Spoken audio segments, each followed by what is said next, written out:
Good afternoon and welcome to our podcast, Class Act, Conversations in Data and Leadership.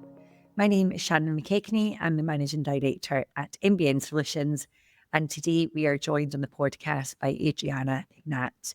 We are going to talk about Adriana's journey from her home country to Dublin. We'll touch on her career at Google and the work that she's done with MBN, focusing on her key insights into leadership. So Adriana, welcome. Thank you so much for joining us today. It's great to have you on the podcast. Thank you so much, Shannon. It's a true honor to be on your podcast. Excellent. Listen, we'll dive right in. So I'm really keen to start with your journey. What brought you from your home country to Dublin, and what, looking back, were some of the challenges, the learns, and maybe even some of the surprises along the way? Oh, yeah, absolutely. Such a good question. And I love talking about that. So we might as well spend the whole podcast on my arrival to Ireland. So yeah, like you said, I am Adriana. I'm a product person. I've been in product leadership for about 10 years. Most recent gig that I had was as a VP of product and design, developing products for the M&A space. And before that, I used to work at Google for a really long time. Well, I don't know. It felt very short, but looking back, it was a really long time. It was over a decade. And Google brought me to Ireland. I'm originally Romanian. I have not always been in leadership. I started at Google as an apprentice, and I started at Google actually in Poland in 2009. And I used to speak French really well, not anymore. I started working with French advertisers and consolidated the ad business for the French markets around the world out of Poland. That was, I suppose, my first international experience as a newly graduated student. And while doing that in Poland, I really fell in love with the business model and with the product, with how incredibly versatile the ad product was at Google, and how original and innovative it felt even then, back in 2009, where, Google wasn't the presence in many countries in Europe. It was quite incredible to be hired by Google at that point. I remember I actually managed to get a free pass on most of my exams in university because I told my teachers, but I work for Google. And it was quite unbelievable. Some teachers actually didn't believe me, and I couldn't believe it myself. So anyway, I then came to Dublin to do the same thing in the ad space for business development for the Eastern European emerging and growing markets. Myself being Romanian, I had good knowledge of the market and the dynamic in the region. And slowly but surely, I managed to, I suppose, build a Google presence in Romania, which was an incredible journey. I suppose doing it from Ireland was even more inspirational because I wasn't always at home to be able to meet with my clients or with my partners. I remember at that point, there was a huge growth in the telecom business in Eastern Europe. I was like all this Vodafone, Orange, which I suppose here is Three Ireland. They were taking over territory and business in Romania, and Google was one of the tech companies at that point that felt very emerging and new. Shortly after developing the Google brand in Romania, I remember one of the most fun moments of doing that in Romania was driving a Google Street View car in my hometown. I really did appreciate, and that was one of the most interesting and hands-on, do a bit of everything, lead a bit of everybody, lead a bit of everything experience, while not really feeling very senior because I was always busy doing localizing products, dealing with budgets, small and big. So it was really a versatile experience, really building the Google presence in the region. It takes so much of everything that, I was in a very privileged position to say, you know what, I actually like the products. I like the products that I'm bringing here, and I want to continue and grow in product and product design, product management. At that point in my career, I don't think I was really aware what being a product manager meant. Not that I am now, but it really felt like a calling. So yeah, 13 years later, I was still in Ireland. I suppose Ireland became my I don't want to say first home, but definitely it's a high competition there between Romania and Ireland. I really feel at home here. My children are both Irish. It's been part of the way I grew as a professional as well. I think working for a big company here in Ireland taught me so much more than just working in tech per se. It's about the, I suppose, resilience that the people I work with have, the desire to always learn more and do more. And also, I think you always have to make sure you realize that the culture that I lived in to Google was very much built by international people, but had a great weight around how the Irish people came together and, build events or really make people feel seen and at home. It was such an incredible community that you wouldn't feel like a foreigner at all. So this is a little bit of my journey coming to Ireland, and we go home quite often as well. Not as often as my mother would want to, but but we do. And I think it's funny you mentioned the people of Ireland Irish, but they are iconic, aren't they? So you're here, you find yourself working for one of the most iconic tech companies in the world, but working with people who are across the world iconic just by their nature. Yeah, absolutely. I mean, everybody overseas tells me I have an Irish accent, which I don't really feel anymore, but I'm sure there's a little bit of a, there's a little bit of it there. There definitely is. You can tell it's your home now and it feels like home to you, which is a really nice kind of place for you to land. Like, so thinking about, landing at Google, as I said, one of the most iconic tech companies in the world at that point, and probably more so now. How do you think that shaped your perspective on work and leadership? Because it must be quite difficult then to emulate that anywhere else that you go thereafter, Google. I suppose one thing that I've seen done at Google and not a lot in other places is that a leader is always acknowledged if they lead people in other places. Whereas at Google, a leader is acknowledged for their leadership skills if they lead the business without necessarily managing people. And I think that was something that really empowered me to grow in my career. I very much love people and leading people, but I think you get more opportunity to learn how to be a leader from leading your domain and your craft and really embracing and taking everything that you can or researching a lot around. Okay, leadership is not just chasing a team that you can, start leading or start managing or directing, but it is leading your domain, your expertise, your projects, your processes. It's about leading yourself and even your personal brand, I suppose. Something that we learn at Google very early on is that people need to lead their personal brand, and it's almost like a flag that you carry with you everywhere. It's your currency. You're able to exchange experiences, work on other things, get to meet new teams, new people, get into a new product. And I think it's very relevant now with AI being at the forefront of every company's roadmap.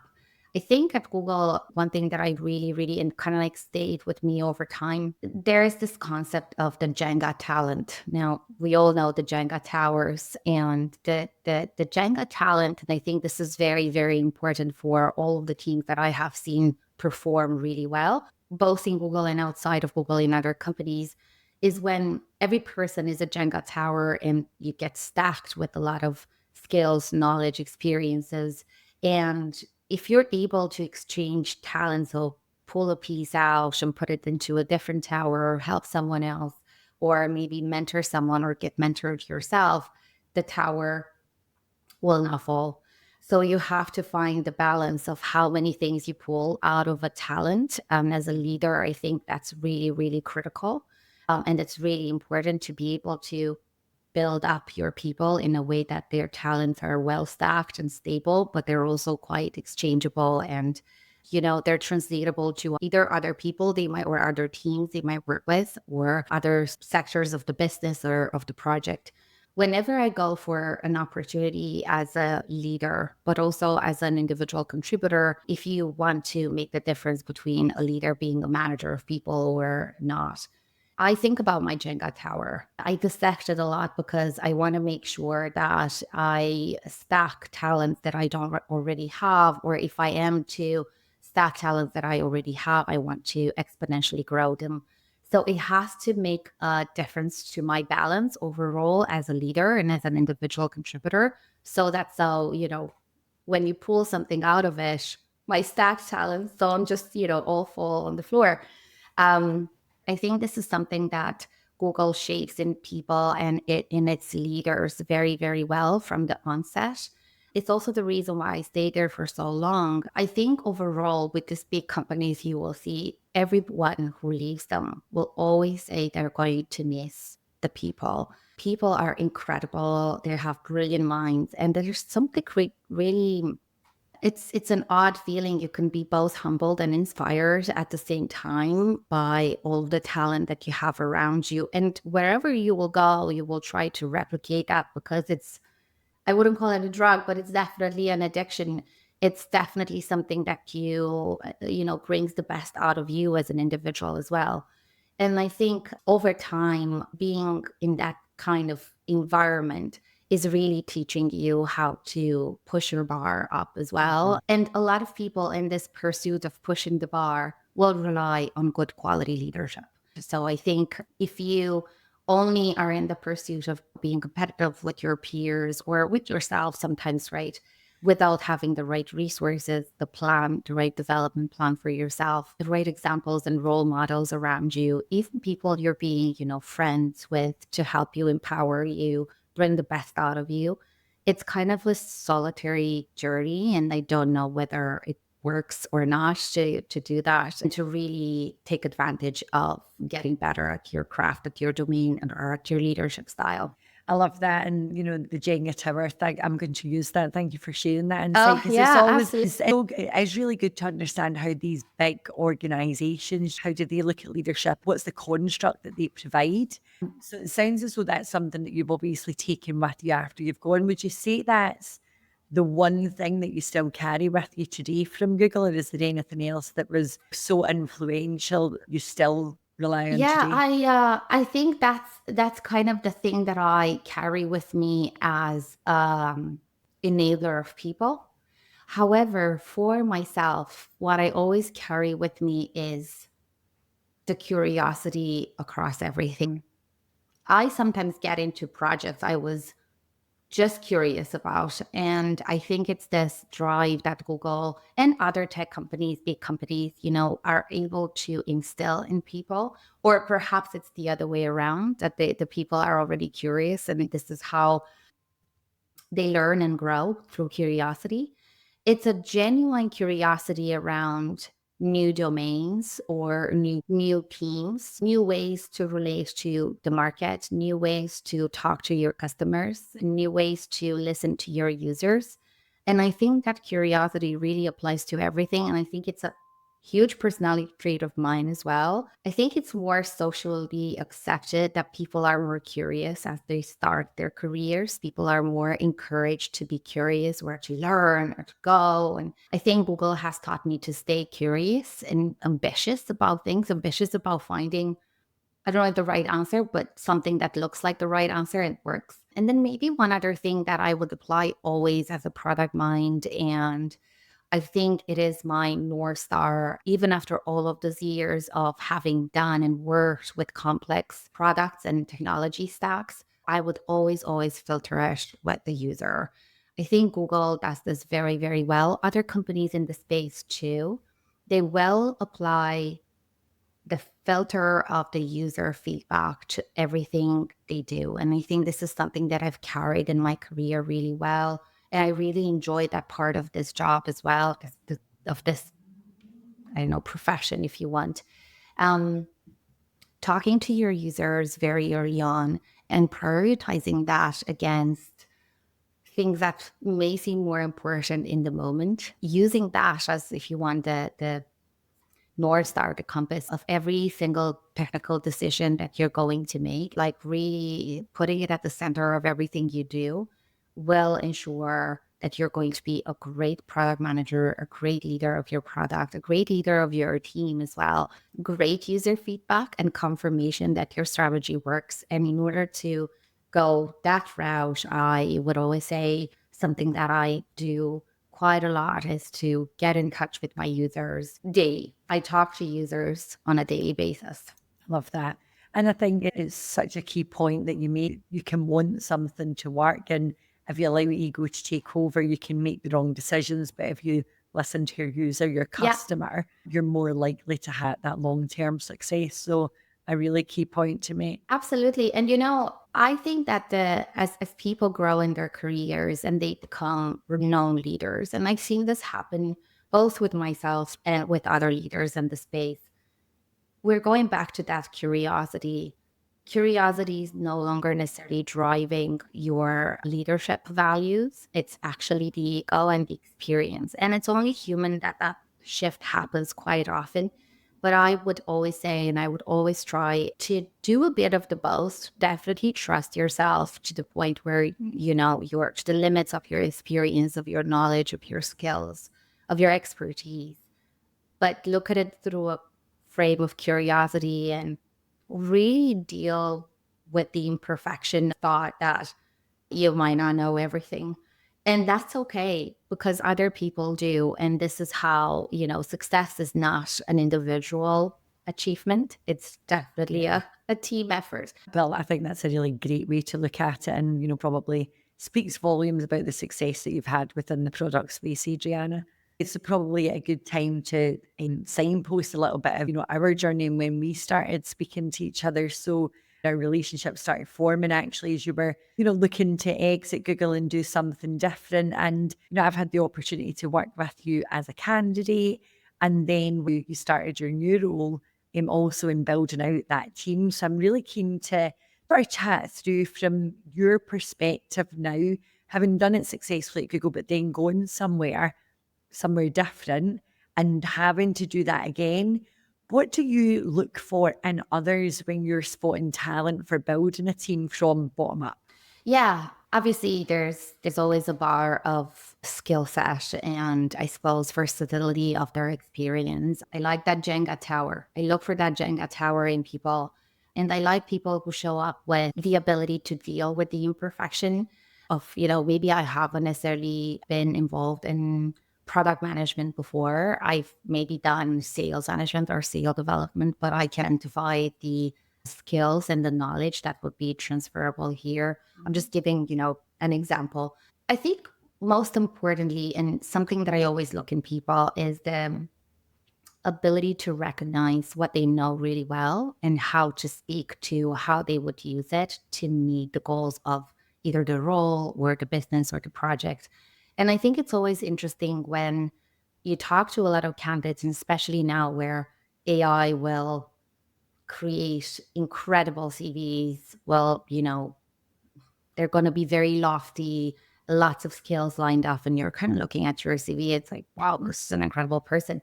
And I think beyond that, I think we're going into a space where it's going to be more difficult to recruit good talent or genuine talent, where I think we will evolve. And I think I've done enough interviews over time to see the value in this quality of pitching yourself well and selecting or filtering from all of your experience, from your amazing CV that has buzzwords, from all of the brand names of the companies or projects or certifications you might have done, to select them in, put them, into use during your interview and say, I've done this, or I've been certified, or I have an MBA, or I've done this in my career, or I've worked for Google, or I've worked for this other company.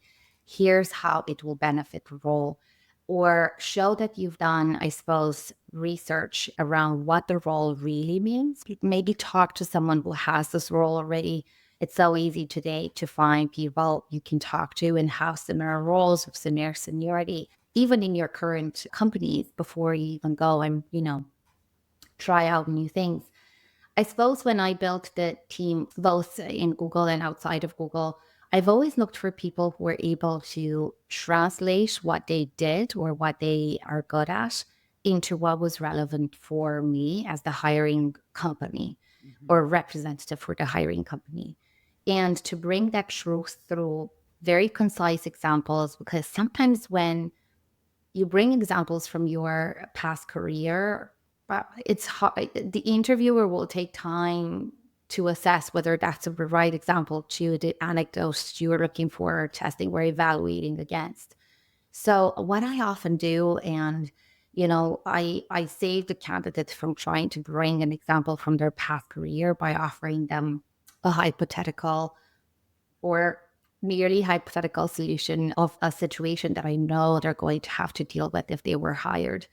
So we're going to talk on a scenario that's somewhat probable so that they can relate to it and bring the examples that are relevant to their situation that was presented. I see a lot of times people who are brilliant. They have a lot of certification. They have a lot of achievement skills. There's a lot to unpack, but there's very little business acumen, which often translates into, the maturity that you need to work in a particular organization with the skills you have. I think business acumen is an exercise of time, and it's definitely an exercise of failing fast. I haven't dealt very well in my career early on with failing or not achieving the things that I thought I would be good at or easily in my early career until I remember I had the coach and she actually said, the time after you fail is not the time to lament. It is the time to quickly write a brief of a couple of sentences of bullet points of what happened, read it a couple of times, internalize it, and move on. Just know that when you move on with, again, your curiosity, your Yeah. Jenga talent tower in mind, and the ability to make sure that that carries something, failing carries something into our confidence, especially as women. Sorry, I'm going to have to play this card, but it's true. I think we are definitely more prone to punish ourselves, I suppose, when we fail. And I've seen it over and over again, especially in tech-led environments, despite of a clear need not to do so because of the talent and skill and perseverance that these women have, or overall people. I've learned that more often to if something happens and it doesn't go according to the plan, it is the time after your perceived failure happens. It is not the time for you to be remorseful, lament, waste your energy in trying to explain to your brain what happened. And I think it's the time to partner up with your brain, find solutions, and maintain a positive mindset that just says, sometimes for me, it's as easy as it's part of life, and then try and move on. And I know that depending on the situation, there's more to it than that, but I often think that something that Google taught me is that traditional saying of failing fast is actually the air people breathe at Google and at these bigger companies. Nobody has time to just stay in the failure, lament, and I suppose Yeah. not progress. So once you've stepped into it, you really have to pull yourself together and preserve your Jenga tower, preserve a positive mindset. I think that is such an important point. I think, you as a leader to have that attitude. And, I suppose it's a skill that you have to develop. But if people work in your team and you as a leader, and that's how you show up every day and you're demonstrating that Absolutely. you've been there, you've experienced it, surely that empowers them to be able to feel that they can fail and then succeed thereafter. I've seen in other leaders that I looked up to. And it's the, people talk about this a lot, to be authentic in your leadership. And I never really understood what that meant. You kind of, as a individual, your career will be marked by a very, very good leader. And it will be equally marked by a very Yeah. bad one. So I think throughout your career, people kind of like oscillate between those two energies because, there are the energies that will influence your leadership style later on. You could only hope that the really good experience is going to be lifting you higher than the bad experience will be pulling you lower. It's a pool that has to happen for good leaders to be created. I think with the energy of a really good leader and that authenticity that I was speaking to earlier, I could never really understand, especially early on into my career, what does it mean to be authentic as a leader? Because I suppose when you see a very senior person and you are only starting your career, you're never going to be curious about that person and, go to the cinema with them or whatever, you're never going to be their friend to really understand if they're coming from a place of Yeah. authenticity. And I think only later on I discovered that the authenticity that I needed as someone who was in a position of looking up to a leader was not necessarily related to their personality, but actually related to mine and their ability to put away their personality and actually look into mine and apply a style of leadership or give me in that moment the type of support, empowerment, lesson, feedback that I needed and that was appropriate to my needs and to my personality or to my style of working. I think that that is the authentic Yeah. leadership. In reality, it's not about who you are. I think it has to become leadership has to become a very impersonal exercise and you really have to be the reflector and that the people can look at and see themselves. And if people can look at you and see themselves and get from you what they need in that moment, whether it is a promotion, whether it is great feedback, a lesson, whether it is, I don't know, an enablement project or a training. I think that you will be a memorable leader for them and that will make a difference in their Yeah, career.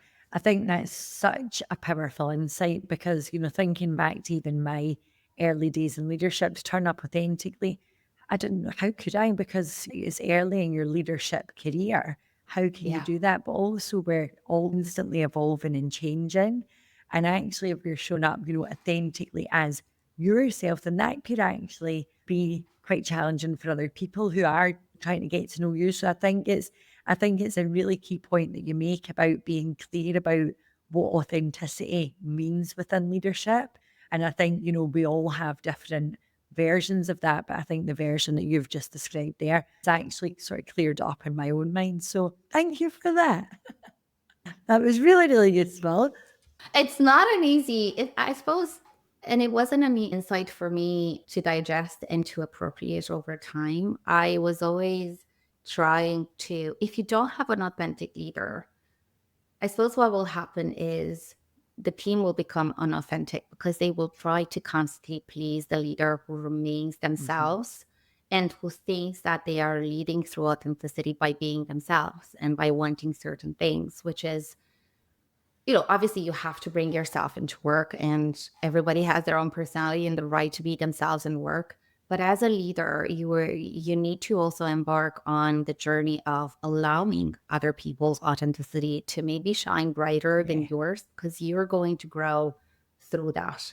And that is a skill that I've seen so rarely in the leadership space. I don't think a lot of leaders understand that. And most predominantly, I don't think that a lot of leaders are ready to hear that and to make that a reality absolutely.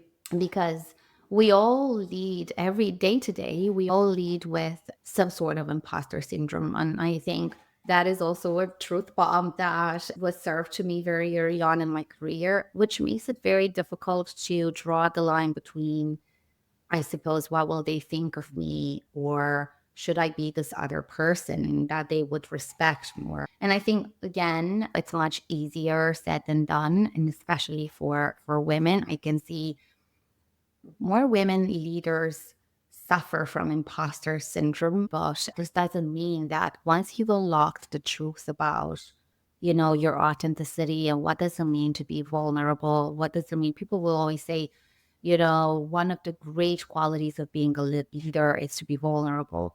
And I don't always know that I understand that when I hear senior people talk about that because people underneath them there was you've never shown any vulnerability here. I don't know what you're talking about. So, you know, talk to walk almost like Absolutely. There's a difference, aren't there, between descriptive words and again, everybody's perception of that word and how that then faces itself in reality can absolutely. be very, very different. And I do think as leaders, it is very easy to list, a number of traits that you believe Yeah. make you a good leader, but actually showing up as that person every single day, even when the chips are down. I don't know that we all do that. So I think we're still trying to find, what's the perfect definition of leadership? We don't know. But I think the understanding the words and the meaning of the words of, what you describe as being your leadership style need to be really, really clear on those and stand by them, because that is the authentic piece. Yeah. And be honest that that is your leadership style. And once you have reached that honesty, which I think is a psychological exercise in many ways with yourself as a leader, you can appreciate more who you are, which means your imposter syndrome will shrink and you will know your worth, but in a way that's not boastful and it's actually authentic. So you are easy and you have some comfort around saying thank you, negotiating your salary or your compensation if you are getting more responsibility, something that leaders do very rarely. I think leaders are thirsty for more responsibility, but in a way that in their minds that they would cover more, they would have more authority, or they would harbor a wider team. And I think it's often overlooked for people who are in this position and they're not centered in their leadership journey and they don't know their value to actually not skip the step of, well, here I am, I can do more, but I also will need more. And it comes from a place of, in Ireland, we say not notions. So notions. So it's not notions. It's actually knowing where you stand. You have a calibrated Jenga tower. You're in full balance of both your skills and knowledge and what you bring to the table, but also you've understood the gifts of your imperfections. And then you can actually be that authentic leader. You can mirror back to people, which is empowering to people. People who are led with a mirror so that they can truly see what they bring to the table, where they have to work, what are the opportunities, how to get them, what does it mean to be political and work. All of those things are realities on the ground. And I think people who are led with a mirror that reflects back will be very successfully led in their I love that. careers.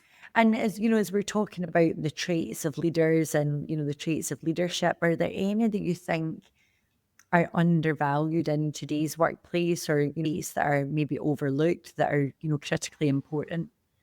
Yeah, and maybe I've called it out a little bit. I think a trait that is quite overlooked in leadership is the ability to flex your leadership from leading people into leading yourself and your work. Many people that I have seen evolve into a leadership or a classic leadership role, which involved, now leading people, building their performance, assessing their performance, maybe creating a personal development plan for them, maybe promoting them or not. I think something that's overlooked is that that's not where leadership stops. You still have to apply your leadership to yourself because as a leader, you still have to do work on yourself. You know, go to your favorite podcasts, like go to conferences, work on your documentation, work on your projects, know your metrics, know your numbers, talk to your users. And I mean, I'm a product leader, so I'm going to give anecdotes from my world. The ability to constantly flex from doing work for your team to doing work for yourself is an incredible skill to have, and I think not a lot of people are able to recognize that they do it. I think everybody does it in some way or the other, but I don't think people realize how difficult that shift can be, because sometimes you have to do it a lot during the same working day. And in order to maintain good leadership standards that you apply to your team, you have to maintain good leadership standards and discipline to yourself, and how you carry yourself as an individual contributor to your team looked in the leadership scene. Yeah. And I think if there was one key takeaway from this podcast so far, it's probably that, to actually start assessing internally, when do you do that? And I think even that in itself is a small win to take every single day. And hopefully at some point, as you do that consistently, can also start to get rid of that imposter syndrome when you realize Absolutely. how Yeah. much of a skill that is and how much you use it day to day without even thinking about it. Yeah. And, I think it's nice to receive external praise. It's, something we're all in the pursuit of. I think the most genuine praise that I receive is always from myself because I am my harshest critic. So Mhm. I think doing a little bit of that, a little bit more and more, obviously that's rooted in the actual work. Sometimes it's okay to do it, even if you don't deserve it. It Yeah. just helps. It helps you get through the tough days as well, doesn't It it? does. It does. But I think the way you manage your internal voice, especially when you feel like there's a lot of dependency on you, because obviously you might feel the team is dependent, the OKRs are dependent on you, the Mhm. competition is dependent on you. And it can feel like a really strenuous, stretched thin type of role. And I think that is really important because when we're stretched thin, the imposter syndrome flourishes, Yeah. just thrives. So if you were able to educate your inner voice, almost to say, I'm doing well, I'm flexing between all of these roles, I'm wearing all of these hats, my team is doing well, they're talented people. They'd be doing fine without me. I think a lot of the times, maybe this is something that I've only learned in my most recent years as a more senior leader. One shift that has to happen for you as a leader in order to gain that business acumen and that maturity in the space is for you to be okay and absolutely maybe even have that as an objective that your team should be okay without you. And I think once you've appropriated that and you've made peace with that in the way that it doesn't mean that your team doesn't need you, but it means that you have brought off a team that knows exactly what to do in your absence, I think the true quality of you as a leader is shown. And if that happens, you will have more time to yourself to grow and to stop directing as much. I think a lot of the times we're trapped in this tension around, again, leading from an ego Mhm. position, almost like where you feel like you need to be involved in everything. You need to have a lot of one-to-ones. You need to take everybody's time. It's almost becoming a lot about you and your presence in the room. I've seen leaders in the rooms where if they had to take a call to leave the room for a minute, there was silence. People wouldn't know what to say or what to do. And I think that's really debilitating. And I think that shows that the team has a problem and that the leader is codependent. It's not the team that's codependent. And I think if you are able as a leader to overcome that with, again, you have to be sincere about that. You have to really believe in your Jenga tower of talents. You have to believe into a team that's able to lead themselves almost, but be there for your team, obviously, if you're needed. I think that's what makes a difference between directing and the leader who's good. And genuinely, that has been really difficult for me to understand over time. It's maybe also because a lot of the times the mentors that I've had in my career were the type of mentors or the type of leaders that were involved in everything. So I thought that's what you need to do to grow. And I think taking a step back from people's jobs and having to look at their every word written on a paper or everything that they do in an hour. And yes, it is called micromanagement, but Mhm. micromanagement can be very discreet. And you don't always know it is micromanagement. You don't even know it if you're a micromanager. You think you're doing quite well and you have good stewardship on your team, when in fact you are a terrible micromanager. So I think it goes back to that trust that you allow yourself to have in yourself and in your team. But I always will say, whenever I get the question, what do you think should be your best achievement as the leader of this team? And I always say, for this team to function without me, I want to work myself out of my job. Obviously, with some ability to root myself into the work that I do and to continue to learn and grow together with my team.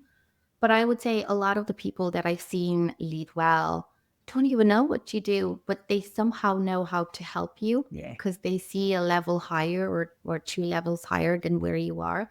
And that is also the thing that your team might need is that reassurance that, things will fall into place because I have someone who has my back. Yeah, and I think that's really empowering for the team as well, isn't it? To allow them the opportunity to feel like they can step up, and that creates a brilliant legacy for you as the leader, but it also creates opportunity Absolutely. for them to step up, and probably it leads me quite nicely into the next thing that I just sort of want to explore, because after all your years coming in initially as an individual contributor to moving into leadership roles, if you could go back and either give yourself a piece of advice or give somebody who's, going through that journey themselves at the moment, what would be the piece of advice from transitioning from individual to leader? That's very good, actually. I don't think there is just one thing people can do. But if I would be giving myself a piece of advice, is don't mistake patience in yourself with stagnation. I think oftentimes people are told, and especially very impatient people are told, be patient, this or that will come, blah, blah, blah. But there's not much more direction other than that. It happens a lot in these bigger organizations as well. Obviously, the opportunity is there, but there's very rigorous ways for people to grow. Opportunities don't just pop out of nowhere. It's really arbitraged and really well presented to the organization the way people grow. So you have your path. It's almost like you need to climb the ladder. Now, the speed with which you climb the ladder is something of a more personal journey, something that many people will call luck, but it's not always just luck. So going back to that, I would say that don't listen to people who will tell you to be patient at the price of stagnating. And I think this is something that I will tell to all of the young leaders out there. However, do make sure that if you're being patient and if you're told to be patient, and if that is your reality, that you continue to bring yourself up for the next level. And you're not just waiting, right, for your promotion, for your next big job, for your next big gig or whatever that you think will solve all of your problems. Sometimes things that will solve the problem you are in are, I don't know, new trainings, new projects, possibly a lateral move. Lateral moves are really good in building a career of leadership. I always compare leadership with the kind of like the motion of going laterally and somehow growing in your space. But I don't know what animal makes that motion. But My you were children would swimming. definitely be able to tell you. But leadership, again, going back to the start of the podcast, it has become a word that people just use so lightly, but it takes so much to be a leader, and it doesn't necessarily mean a promotion to the next level. It means the right experiences, the right teams, the right projects, the right impact. Sometimes it is more important to remove yourself from your 5 years of staying into a job, hoping you'd get promoted to the next level, which you would think, yes, that would get me closer to being a manager in my organization, companies like Google or other companies. Remove yourself from that 5 years. And by the way, I never stayed into a job more than 2 years, 2 years and a half, because that curiosity was just unsettling. So I just had to go for the next thing that would be interesting for me to learn. So definitely patience is a virtue, but not at the cost of feeling like you're no longer learning and you're immobile. So if you feel like your career is not celebrating your skills or your pursuit for learning, for developing yourself, for being in better teams, for being in better projects, for maybe doing something completely new. I remember one of my friends left her very successful career to become a doula. And we all looked at her with really big eyes, like, you are director of marketing, at a very, very big company, probably the biggest in the world. She was going for a new promotion in 5 years. People count the years in these big companies all the time. And she said, I want to do something else. I want to learn something else that would bring me the joy that I need in my life and will satisfy my curiosity. I mean, she has now the largest private childcare services in Ireland. And, Wow. you can always apply those skills, that growth mindset that people talk about all the time. When you start giving meaning to the things that you hear or see written everywhere, growth mindset, lateral move, leadership, authenticity, vulnerability, blah, blah, blah. All of these things are like a word cloud around our heads all the time. And I think when you start to really give them sense and put them into practice, a lot of doors can open for you. Before becoming a manager, if you want to be successful in managing people, you need to be successful in managing yourself. You can only manage yourself if you have a lot of experiences in a lot of different contexts. I love that. Brilliant advice. Really, really good advice. And what a lovely story as well about your friend. And I think it really does just go to show, that pushing yourself out of your comfort zone, taking opportunities, it may not be the path that you once deemed to be the path of success, but if you've got the right attitude and, having joy in what you do is a massive thing as well, isn't it? I think you can really Massive. only have that long-term sustainable success if you've got that baseline of joy and enjoyment in what you're doing. Absolutely. I agree. So, I mean, after all of that and so much that we covered off, what's next for you? What are you excited about? And that can be, I know we've covered off loads professionally, but personally as well, after such an epic journey in your career so far, what's next? I am at the point in my career where I am definitely shifting into more senior roles. It's very new to me. The mindset that people have in these roles is something that's very intriguing. Again, I could feel that curiosity bubbling. I think that professionally, next for me, I think this is where I am in the sphere of very senior leaders, roles that I didn't know even existed. So it's a privilege and definitely an honor. I look at it with a lot of curiosity, almost childlike. And I'm in the pursuit of learning more about this world of senior leaders, very talented people. But also, I think I have a lineup of great events. I think I'm dipping my toe into speaking at various events, mostly geared around leadership and product, which is something that I've done a lot in my past career behind Google's closed doors, but not a lot kind of like to the world. I have to say there's a lot of uncomfortable excitement about that. And it's going to be a pretty busy May with a lot of events and speaker gigs like this. So I'm really excited about that. And hopefully a little bit of a downtime in summer. I hope to be spending my time with my children, my family, my husband, camper vanning in the west of Ireland. Love it. So that will be a true test to my leadership. I will tell you that.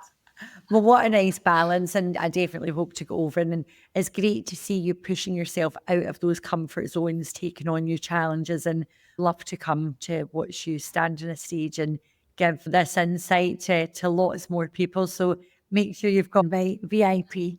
Absolutely will do. And I just want to say thank you for today. Thank you for sharing your insights, Well, for thank being you for having me. so open, so vulnerable, so authentic. That's everything that I know you to be. So thank you for showing it for us all today. It was absolutely amazing to be here. I know you guys do incredible work. I don't think I've partnered so well with a company to bring that Jenga towers of talent into real life. And it was always a delightful experience working with you, Shannon, if we're to compliment each other at the end of the podcast, and with your team equally. So thank you for having me. It's a great honor, and I hope we do this again soon in the future. It's been a pleasure. Thank you so much, and I'll speak to you soon. Have a great day.